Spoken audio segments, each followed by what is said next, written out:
श्री शिवाय नमस्तुभ्याम। हर हर महादेव। स्वागत है वीडियो में, जिसके माध्यम से आप जानेंगे शरद पूर्णिमा के दिन किए जाने वाले 6 उपाय, जो कि आपके काया रोग, श्वास या दमा की संबंधित किसी भी बीमारी से छुटकारा दिलाएगा। साथ में कर्जा मुक्ति, धन प्राप्ति के लिए, दुकान व्यापार में वृद्धि के लिए, साथ में ही यदि कोई गर्भस्थ नारी है तो चंद्रमा की रोशनी शरद पूर्णिमा के दिन कैसे पढ़वाएं कि उनका गर्भस्थ बच्चा जो है होशियार और बुद्धिमान जन्म ले। तो यह सभी 6 उपाय आप इस वीडियो के माध्यम से जानेंगे, तो वीडियो को अंत तक जरूर सुनिएगा, देखिएगा।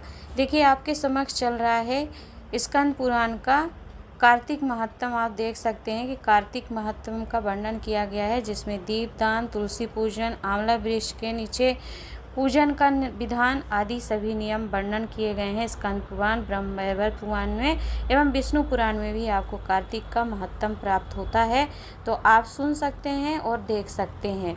तो इसमें हम उसकी महत्वता तो बाद में बात करते हैं, परंतु सबसे प्रथम कार्तिक माह के प्रथमता में शरद पूर्णिमा के दिन जो उपाय किए जाएंगे, जो कि आपके जीवन को परिवर्तित करने वाले होंगे और धन प्राप्ति वृद्धि के लिए किए जाएगा, तो वह जान लेते हैं। जिसमें से आपको पहला उपाय रहेगा, पहला उपाय है हमारा दमे या श्वास के लिए समस्या रहती है, फिर नेत्र ज्योति बढ़ाने के लिए, बच्चों को नेत्र से दिखाई नहीं देता है, तो शरद पूर्णिमा की रात्रि में चंद्रदेव की साक्षी में चंद्रमा की जब किरणें पड़ती हैं तो उसमें क्या करना है। माता लक्ष्मी का प्रागट हुआ था, तुलसी माता का प्रागट हुआ था यहाँ पर पृथ्वी पर शरद पूर्णिमा के दिन। तो इस दिन लक्ष्मी पूजन का विशेष महत्व है। तो आपको पीपल के 5 पत्ते ले लेना है और पीपल के 5 पत्तों पर खीर का भोग आप लगाएंगे चंद्रदेव की साक्षी में, माता लक्ष्मी के समक्ष में। यदि किसी को श्वास या दमे की परेशानी रहती है तो उसके लिए यह उपाय आप करेंगे। शरद पूर्णिमा के दिन पीपल के 5 पत्ते के ऊपर खीर बनाकर उसे रखेंगे और रात्रि में रखकर फिर उस खीर को, जिसको सांस की या दमे की प्रॉब्लम रहती, परेशानी बनी रहती है, उन्हें यह खिलाते हैं आप, तो फिर उनकी दमे की बीमारी बढ़ती नहीं है, कष्ट नहीं होता है और उनको श्वास की बीमारी में, कष्ट में आराम मिलने लगता है।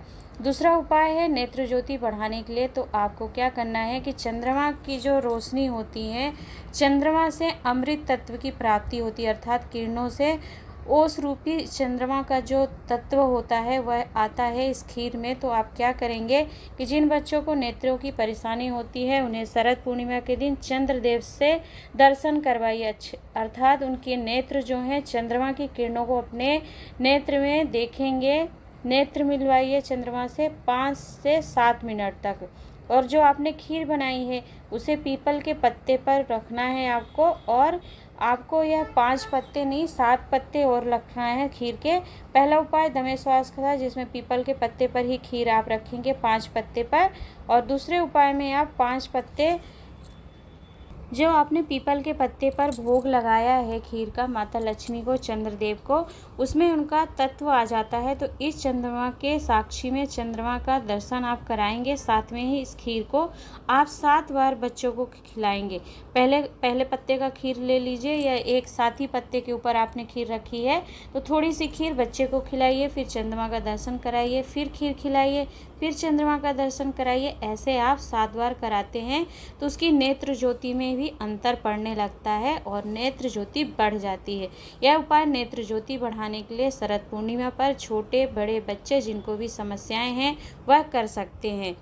अब अगला उपाय है हमारा, जिनकी चमड़ी में दाने पड़ गए हों या सफ़ेद चत्ते पड़ जाते हैं या कालापन आ गया हो, दांत खाज खुजली रहती है या फिर शरीर में कहीं गांठ हो गई है, तो उन्हें क्या करना है। शरद पूर्णिमा की रात्रि को 21 दिए आप जलाइए और 21 दिए जला करके उन दीपक का कालोज इकट्ठा करके, कालोज दीपक जब आप 21 जलाएंगे तो उसकी जो लौ से धुआं निकलता है उसको कालोज कहते हैं। तो यदि एक पात्र को, थाली को आप ऊपर से ढक देते हैं तो यह 21 दिए की कालोज उस पात्र में इकट्ठी हो जाती है। फिर इसमें गाय के घी को थोड़ा सा मिला करके उसका काजल रूपी कालोज को इकट्ठा कर लीजिए और फिर इस लोच को आप घी में मिला करके शरीर पर जहाँ पर आपके गांठ हैं, चत्ते हैं, खुजली होती है या दाद है या सफ़ेद चमड़ी है, उस स्थान पर आप इस कालोच को गाय के घी में मिलाकर लगाइए।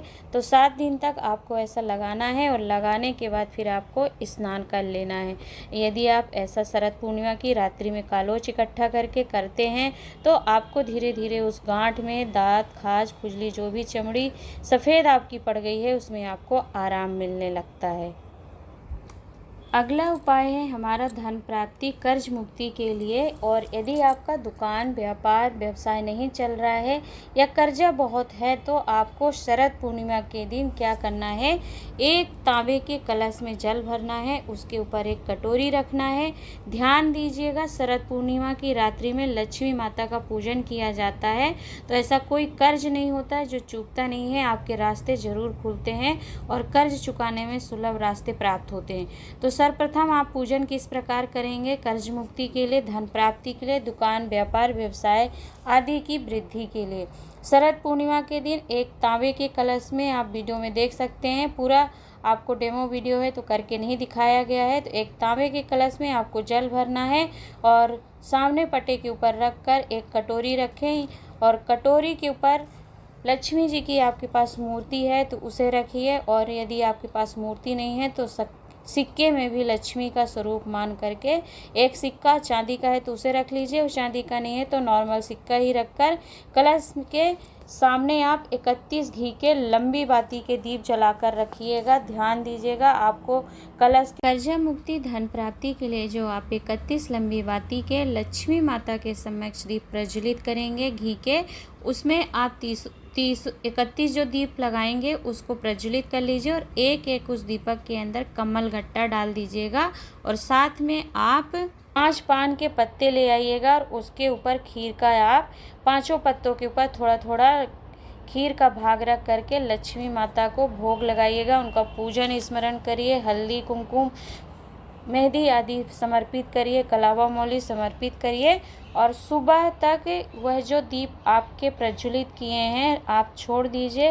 रात्रि में माता लक्ष्मी शरद पूर्णिमा के दिन भ्रमण करती हैं और हर किसी के धन भंडार भरने के लिए स्वयं माता लक्ष्मी पृथ्वी पर आती हैं। तो आपको क्या करना है कि यह विनती कर लेना है अपनी जो भी कामना है पूजन स्मरण करने के बाद। और सबसे प्रथम सुबह 4 बजे आपको इस दीपक को, पान के पत्ते को एज इट इज़ जैसे आपने पूजन किया है रखे रहने देना है। और सुबह 4 बजे उठ करके ब्रह्म मुहूर्त में लक्ष्मी जी की जो मूर्ति है उसे आपको उठा करके प्रणाम करके माता से अपने मंदिर के स्थान पर रख देना है। और सिक्का जो है आपने जो पूजन किया है सिक्के के रूप में, उसे बरकत वाले स्थान में तिजोरी में रख दीजिए। और खीर का जो प्रसाद है आप उठाकर एक जगह रख लीजिए, उसे बाद में आप चाहें तो जब ब्रह्म मुहूर्त में ही नहीं खाना है, बाद में आप जब मर्जी पड़े तब खाते रहिएगा। और सिक्के आप ब्रह्म मुहूर्त में ही उठा करके रखिएगा। 31 दीपक जो आपने लंबी बाती के प्रज्वलित किए हैं वह ठंडे हो जाते हैं 1-2 घंटे के बाद ही, तो उनको उठा के नहीं रख लेना है आपको। सुबह ही ब्रह्म मुहूर्त में 4 बजे इन दीपक को आप उठा लीजिए, उसकी बाती को इकट्ठा करके विसर्जित कर दीजिए। और दीपक को चाहें तो आप जल में स्वच्छ करके धो करके पुनः प्रयोग में ले सकते हैं, या विसर्जन करना चाहते हैं आप तो विसर्जन भी कर सकते हैं। बस ध्यान रखना है इस उपाय में कर्जा मुक्ति, धन प्राप्ति, दुकान, व्यापार, व्यवसाय की वृद्धि में 31 दीपक लंबी बाती के लक्ष्मी माता के निमित्त जलाना है आपको। और उसमें घी होना चाहिए, गाय का शुद्ध मिल जाए तो ठीक है, नहीं जो आपके पास है श्रेष्ठ है। और इसके बाद क्या करना है आपको कि ये जो दीपक हैं आपको आटे के दीपक नहीं लेना है, मिट्टी के ही दीपक लीजिएगा। आटे के दीपक की महत्वता नहीं है, मिट्टी के दीपक के महत्व से माता लक्ष्मी बहुत प्रसन्न होती हैं, तो आप इस बात का ध्यान रखिएगा। अगला उपाय है हमारा कामना पूर्ति का उपाय, जो कि आपको 2 दिन करना है। एक तो आप शरद पूर्णिमा के दिन करेंगे और दूसरा कार्तिक पूर्णिमा जिसे देव दीपावली के नाम से जानते हैं, जो कि दिवाली के बाद पूर्णिमा तिथि पड़ेगी उस पर आपको करना है। इन दोनों पूर्णिमा पर ध्यान रखेंगे, शरद पूर्णिमा और कार्तिक पूर्णिमा दोनों दिन आपको क्या करना है, एक कलश में आपको जल ले लेना है। उस जल 5 बेलपत्र और आपको एक कमलगट्टा इस कलश भरे जल में डाल लेना है। और जल में डाल करके फिर आपको किसी भी शिवालय में जाकर इस जल को समर्पित करना है। चंद्रेश्वर महादेव सोमेश्वर महादेव का स्मरण करके भगवान शंकर को समर्पित कर दीजिए। शाम को 4 से 6 बजे के बीच में, जो कि प्रदोष काल का समय होता है, और जिस समय पर लक्ष्मी स्वयं भगवान शंकर के द्वार पर चौखट पर बेलपत्र वृक्ष के नीचे बुआरी लगाती हैं, तो इस समय पर यदि आप शरद पूर्णिमा और कार्तिक पूर्णिमा के दिन कमलगट्टा और 5 बेलपत्र डाल करके शिवलिंग पर जल समर्पित करते हैं प्रदोष काल में, तो जो भी आप कामना करते हैं, जैसी भी भावना से आप उस जल को समर्पित करते हैं, तो क्या अंतर पड़ता है, कार्तिक पूर्णिमा तक अंतर आप स्वयं देख सकते हैं। चंद्रेश्वर महादेव से आप विनती करेंगे, अपनी जो कामना है उसे कहेंगे, और कार्तिक पूर्णिमा पर आप देखिएगा कि आपके जीवन में क्या परिवर्तन आता है। माता लक्ष्मी ने और देव अधिदेव महादेव ने आपका हाथ पकड़ करके आपको कितना पार लगाया है। आइए जानते हैं अगले उपाय को, जो कि किसी गर्भवती नारी को अवश्य करना चाहिए, क्योंकि ऐसा हमारे शास्त्रों में वर्णन मिलता है कि शरद पूर्णिमा की रात्रि में चंद्रदेव चंद्रों की किरणों से अमृत की वर्षा करते हैं। इसमें कोई संशय की बात नहीं है। अमृत तत्व होता है उस प्रकाश में, उस किरण में, जो कि हमारे रोग बीमारी कष्ट का हरण करते हैं, साथ में ही हमें सुख समृद्धि प्रदान करते हैं।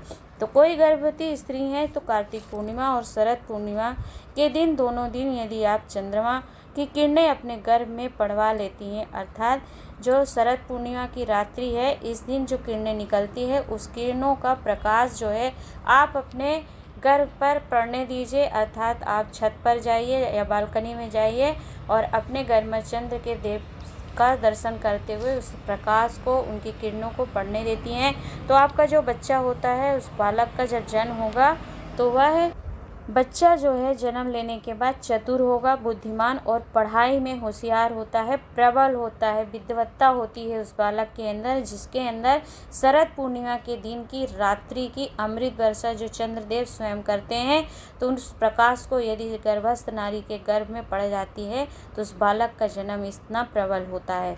तो यह शरद पूर्णिमा पर पूज्य गुरुदेव द्वारा वर्णित कुछ उपाय का वर्णन आपके समक्ष सरल रूप से करने का प्रयास किया है। तो कुछ पूछना हो आपको कमेंट बॉक्स में पूछिएगा। उपाय शरद पूर्णिमा के दिन अवश्य करिएगा, क्योंकि यह पूर्णिमा की तिथि बहुत विशेष दिन होता है।